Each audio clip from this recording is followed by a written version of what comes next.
And we're back to learning CapCut in a year, day 3. Let me show the basics of the timeline. We'll create a simple project here, and then I import some files, just like I've shown you in the last video. You can drag and drop them right here in the media import menu.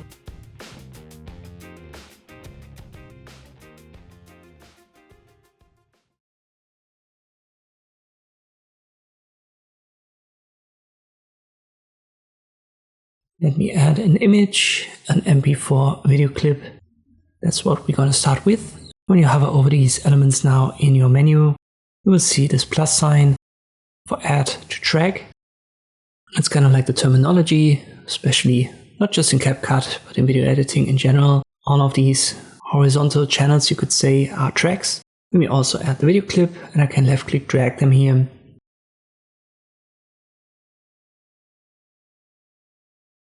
And now you can see I have two video tracks, image below and a video clip above, and I can also drag the image above, and now we actually have 3 tracks. The first one is empty, so the track at the bottom is always the first one, and then the higher you go, the higher the number will be, so video track 1, 2, 3, 4, and so forth. And you can see all of these elements here as layers. If you're familiar with, for example, Photoshop or GIMP, it's a layered structure, which simply means that if something is on video channel 2, it will blend over whatever is on video channel 1. So in this case, in this order, we have our image on video channel 2, which is also track 2, and the MP4 on track 1 or video channel 1. If I hold Alt on this image, I can drag a copy out of there, and now you can see we've got it layered on top, but there's a little bit of a gap. And if I play this, the image is shown first, then where the image ends on video channel 2, we see our black and white MP4, and then we see the image again. So once more, there's a layered structure, typical for most of these programs in video editing, photo editing, stuff like that. If you're wondering what these icons mean, let's go over them. First up, we have an eye icon, and that simply toggles the visibility, so you can make your tracks hidden or visible. And in this case, obviously, when we make video channel 2, track 2 invisible, well then track 1 will shine through. And if we make track 1 invisible, we will have this default black canvas.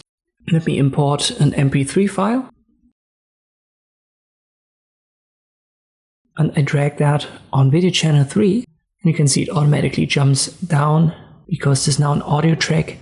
And CapCut simply determines by default that this doesn't have any visual elements, you could say. And therefore it drags it downwards below video track 1. And this will then be audio track 1. We have the speaker icon. This is then for muting and unmuting. You can do that on audio tracks and on video tracks. The reason is that sometimes you import an MP4 that has already an audio track inbuilt, so even video tracks can be muted. Then we have this lock icon. When you activate it, you cannot drag the elements in that track around anymore or adjust it. The icon furthest to the left here is simply an indicator for what we've got. So there's kind of like a YouTube icon, a YouTube logo. And that's simply the icon for a video track. And below this circle icon, this is an icon for an audio track. The 3 dots open more options, but these are just design options. Track height makes it smaller or bigger. I would advise you to just keep the default. And then we have the audio waveform size. Let me explain that later. We also have a track height for the audio clips. And here we don't have this audio waveform size. And why is that? Well, let me import a new MP4 that actually has an inbuilt audio. So I'm going to import this right here. Then I left click on these elements and press the delete key, which is one way to delete your elements from a timeline.